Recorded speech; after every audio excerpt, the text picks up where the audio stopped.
After 5 years of battling terminal cancer, Haraku's last flame of life was extinguished, and his soul entered the heavenly realm, having lived 39 years filled with betrayal and suffering. The world's gods apologized for unintentionally giving him such a horrible life and promised to grant him any wish. The only thing Haraku ever wanted was to be reborn as a farmer in a remote area, wanting to aid him in his journey. His fire burns brightly once more. 現実は苦しみと痛みと虚しさだけが漂っている And Haraku wakes up in the middle of a forest. As he moves his body for the first time in years, he notices that this is everything he's ever wished for. And with the almighty farming tool appearing in his hand, he begins using his new body to mend the ground. While cultivating the field, he notices that he never feels tired using the tool. Still, he needed to find a nice area for his farm, so he searched the entire forest until he found a massive tree to call home. There were no rivers or ponds everywhere in the forest, so to quench his thirst, Haraku decided to dig a well for some water. His almighty farming tool transformed into a shovel and allowed him to dig deep into the earth until a puddle of water started forming with a source of water secured. He began clearing the land until he found a tree that was preventing him from cultivating. With the knowledge of his previous life, he tried cutting it down strategically, but with a single slash of his almighty axe, the tree fell down instantly. He ran before it crushed him. Now that he's gotten his first oak log, he turned it into 4 oak planks using his mallet after converting all the logs. Into planks with his crafting table, the sun began setting and he panicked to try and get some fire. But without any firewood, he spent the entire night carving a hole into the giant tree. At first, he thought he could have just built a dirt shack, but remembered that Newton invented gravity in this world, so he didn't want to bury himself alive. The next morning, he gathered firewood and started his first fire to avoid the same mistake. It's been more than a day of clearing all the trees in the distance, but Haraku hasn't been tired or hungry. Once this was the power of his almighty tool, and just as he was about to continue clearing the forest, a monster rabbit rushed towards him, but with his mighty stick, he ended it instantly while eating the skewers. He feels guilty for ending the rabbit. He wishes he had a hole to make food. After eating the food, it had to come out some way. So Haraku created an innovative toilet, along with shelter for privacy. With everything finally settled, he began cultivating the land and spent the rest of the day wondering what vegetables he should plant first. By the time he was finished, it was already late, so he decided to explore for seeds the next day. But in the morning, the land already had plants sprouting. It made no sense how plants could grow from nothing, and Haraku thought that this was a side effect from his farming tool. Regardless of how they appeared, he began creating fence to protect them from the zombies at night and dug out a mound to keep all the creepers out. The process took a few days, but after finally finishing the perimeter, Haraku noticed the plants have been growing at an incredible speed. With all the spare wood, he decided to create a small log house and used his carpenting skills to create a nice roof, increasing his civilization level after a few more days of expanding his farm. Haraku saw a couple of wolves who were very injured, so he tried bringing them inside with the leftover meat from the giant boar he defeated. Haraku fed them, but noticed one of them was pregnant as a child. His sole wish was to have a dog, so he wished for them to keep him company. But the female started going into labor, trying to give them protection. He brought them into the log house and created a fire to keep them warm. When the sun set after a long, sleepless night, Haraku came to see 4 little puppies feeding to celebrate her healthy birth. He gave them the tastiest meat he'd gathered. A while passed, and the dog stuck around inside his hut, so Haraku decided to build a new house right next to them by the time the puppies started running. Around, his plants were ready for harvest, and he noticed that tomatoes were the first ones to finally produce fruit. He offered some of them to his dogs and named the male Kiro and the female Yuki. After a few weeks, Haraku learned all the secrets behind his almighty farming tool while thinking about potatoes. The almighty tool planted potato seeds through magic, so he used this trick to create all the foods he's ever wanted. And on top of that, anything he grew with his almighty tool would grow much faster than it normally would. Grateful for the fact that the gods gave him such an overpowered item, Haraku created 2 statues to commemorate them. That afternoon, he realized that his diet was getting very repetitive, so he decided to begin planting some trees. They may take years to start producing fruit, but the wait will be worth it. As weeks passed, the wolves started growing horns, and they had found a waterfall 30 minutes away. Although creating a canal would make obtaining fresh water much easier, the distance he would have to dig was too long, so he decided to focus on his base for the time being. The farm was growing steadily, and he had begun adding a variety of plants like wheat and sugarcane to sustain him. But while months of progress passed,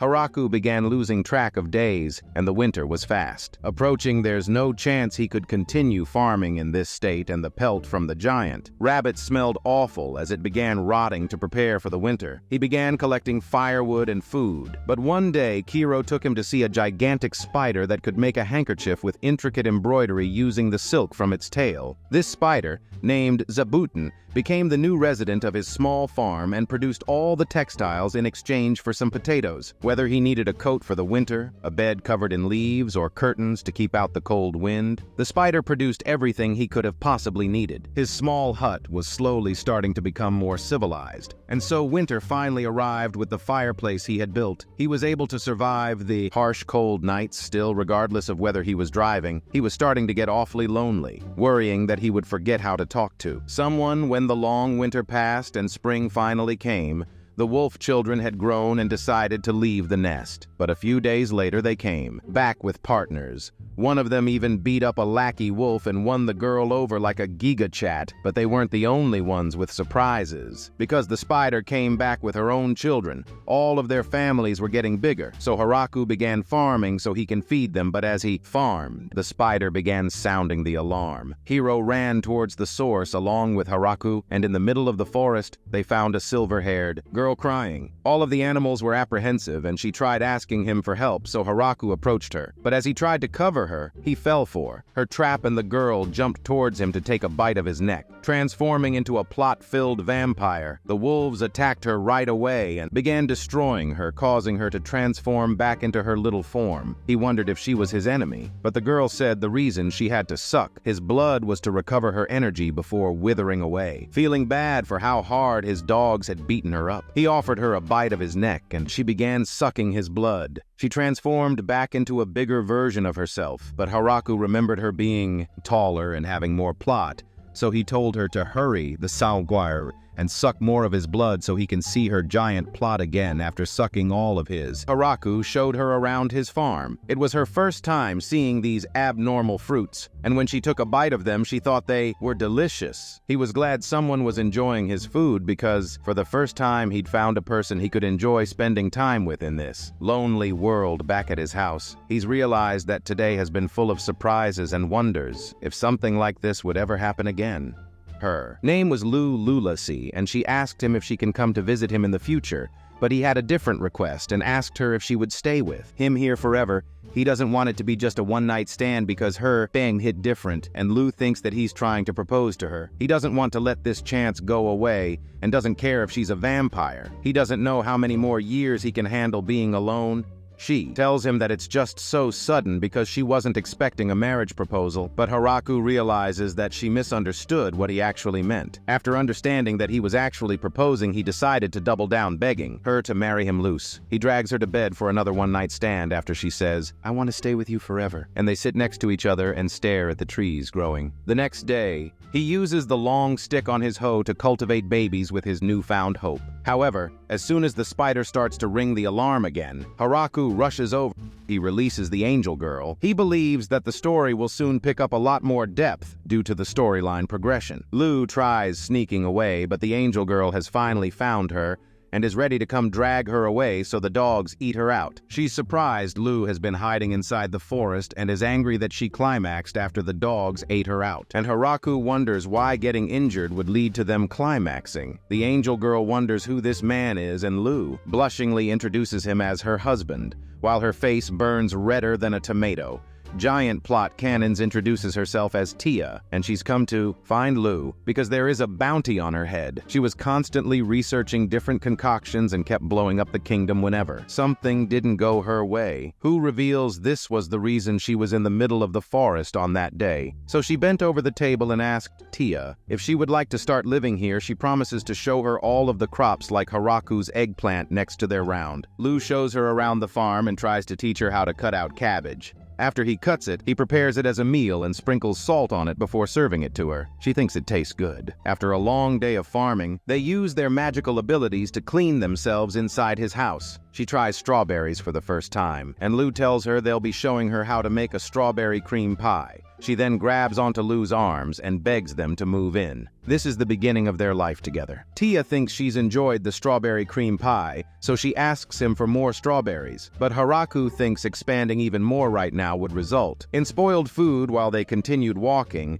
Haraku noticed Kiro's new poppies and decided to build a stable for them in the open field next to their farm. After he was done, he noticed all of Zabuton's children casting their silk to fly away at the same time.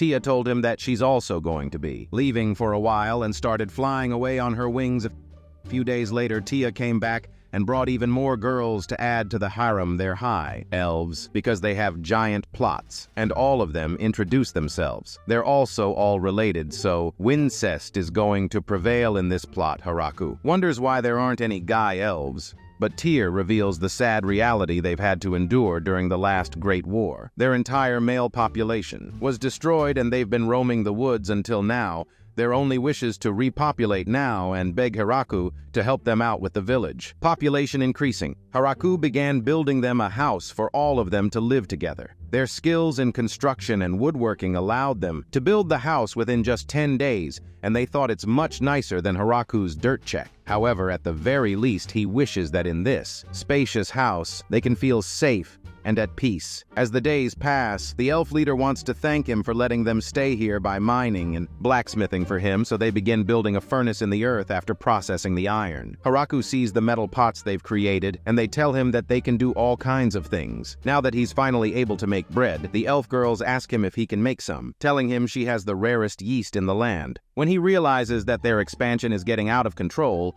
he asks Lou who owns this land, and she tells him that while nobody owns it, it's probably under the Demon Lord's control. Haraku thought it would be best to avoid having plot development with all the elves and stayed a typical anime protagonist. While farming one day, the elf girls notice that he has a giant wheat field. The girls congregate at night and ponder how Haraku has managed to tame. At the same time, the Inferno wolves and the demon spider start to wonder why he doesn't know anything about their world, since even these crops shouldn't be able to thrive in this soil. Hirakus realized that he hadn't been building the waterway in a while, so he decided to make it his mission for tomorrow. In the morning, he noticed Zabuton pointing to a queen bee, so he decided to build a bee house so they could make honey for him. He spent the entire afternoon setting up a reservoir. They started mass-producing the concrete waterway, and the elf girls knelt down to make sure each one was placed correctly. When the girls saw him cooking the fish, they wondered if it was really safe to eat because they were from the Forest of Death. Haraku finished preparing it and tried giving them some, but they said they wanted a different kind of meaty dinner. He had no idea what type of meat they were talking about, so he began eating it and thought it was delicious. The rest of the elves wanted some of his meat diggity to satisfy them all. While they were concentrating on doing the hard things, the waterway was completed in a single day, and the reservoir was already filled. This should make it much easier for them to water the crops. Haraku began capturing more fish and preserving them with salt, wishing to expand their diet. Haraku tried tilling the ground while thinking about rice, and while it managed to grow, the texture of the rice was off. Since they have an entire waterway built, he decided to begin building a rice paddy. With the elves, after mending the ground for hours, he released the floodgate and asked the elf girls for their help. All of the elf girls started getting wet, and Leah didn't like the slimy liquid together. They all bent over and planted all of the rice plants. A few days later, all of the plants were ready for harvest, and Haraku put them up for drying. Leah was impressed that he knew all of this, but Haraku's grateful that he always watched a farming idol before he died with cancer. Once all the plants were dried up, Haraku used his farming tool to create a thresher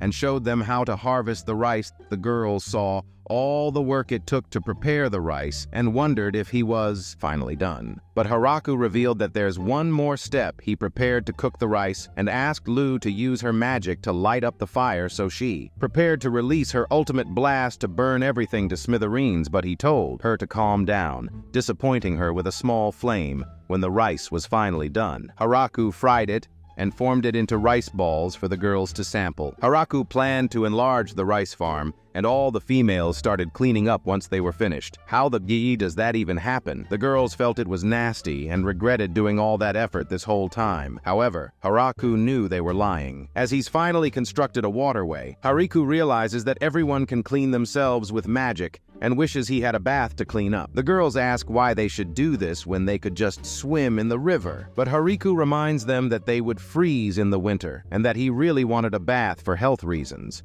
and to avoid staring at them naked. The girls start building a furnace to warm the water and construct the largest bathtub they can find. Everything is going well, but Hariku wonders what they will do with all the dirty water. While Haraku questioned whether slimes were the same hazardous monsters who killed adventurers, Tia believes that they could handle cleaning the water. Tia, not knowing what he's talking about, took off and brought some slime for him. After that, their wastewater problem was solved, so he started gathering firewood to burn. He had been wary of mushrooms the entire time because they might be poisonous, but the girls thought it was okay and wanted to eat them all. So Haraku started preparing some logs for mushroom growth by sunset. Finally, Haraku finished the bath and tried explaining it to the girls, but they wanted to see it done hands-on, so he removed his plot protection and started showing them how to do it. However, so the girl began to feel a different kind of liquid dripping. The next morning, Haruki noticed that all of the edible mushrooms had grown, but more elves had been carried over by the dogs. Obviously female ones, but who was to blame? They used to live together, Leah reveals,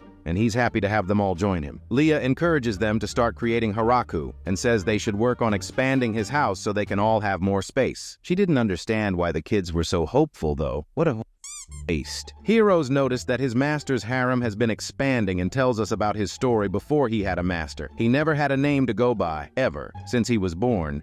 He'd been roaming alone and never lost a fight against any other male. His only wish was to continue living freely, but when he met that one female, she destroyed him after his complete defeat. They began traveling together, but her belly started to grow one day. He wanted to do everything to continue protecting her, but peace wouldn't last and a giant bear was about to destroy them. However, after they were gravely injured, the bear walked away still. They could no longer hunt for food and accidentally reached the most dangerous place of the forest. The center of it they saw a human walking around without a care in the world. But Kiro noticed the tool in his hand and felt the unlimited power coming from it. They had already made peace with their lives being over, but he began taking care of them, and Cairo noticed the food was made of a gate boar, impressing him that he was able to defeat such a powerful monster after their children were born. They decided that Haraku would become their master and enjoyed all of the food. He prepared for them. Before long, their children grew up into a big family, and they noticed how Hiraku's harem was also growing, but he still had a single concern: their master hasn't discovered that they are the legendary infernal wolves. But Kiro thinks that it's fine anyway. He's grateful that his life has led him to such a great life. With him, after a few weeks, the new large house was finished, and Haraku remembered all that digging and wood cutting it took to prepare this house. Even though he knew it would be this big, he never imagined how nice it would look on the inside.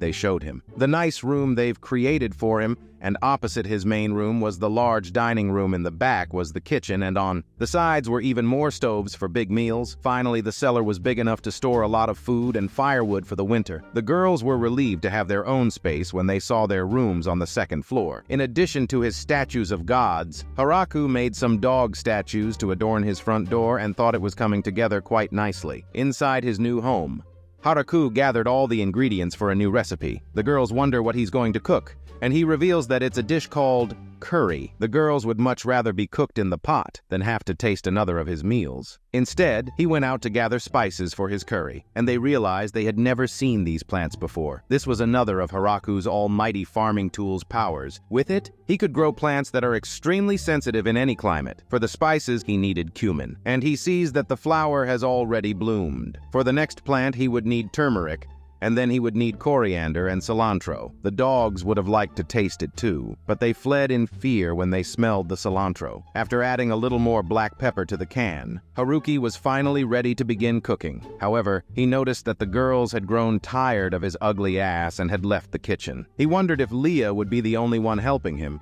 but she assured him that her plot was better than the other girls. Ignoring her attempts, Haruki began preparing the meal. They cooked the meat and tried seasoning it, but Haruki realized something was missing the entire time, and he was angry that he had managed to forget about it. After rolling out the bread together, they started cooking the curry. When the food was finally ready, all of the girls gathered to try his curry. They thought it looked like, but he encouraged them to try it.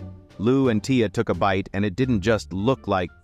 They all ran to get seconds, so Haruki wondered why they kept going until they were full, and thought maybe they were playing tricks on him. However, he was unaware that they were all acting like they liked it because they needed a different kind of meat, because winter was finally drawing near, and they would be spending most of their time indoors. Haruki gave Zabuton some potatoes and some additional blankets for the winter, because he hibernates at the top of the tree and gathers as much fuel as he can. Leah, hunched over as usual, noticed the other girls sticking a needle into his flesh. The other dogs won't be able to hunt effectively, so they're consuming as much food as they can. When Tia's pink meaty flaps out and all the other bases are covered for the winter, he wonders how to preserve the vegetables. So he builds a box that will be covered with a blanket and allow the snow to act as a freezer. Even with all his brilliant strategies, he wishes he could use magic once, even for a short while.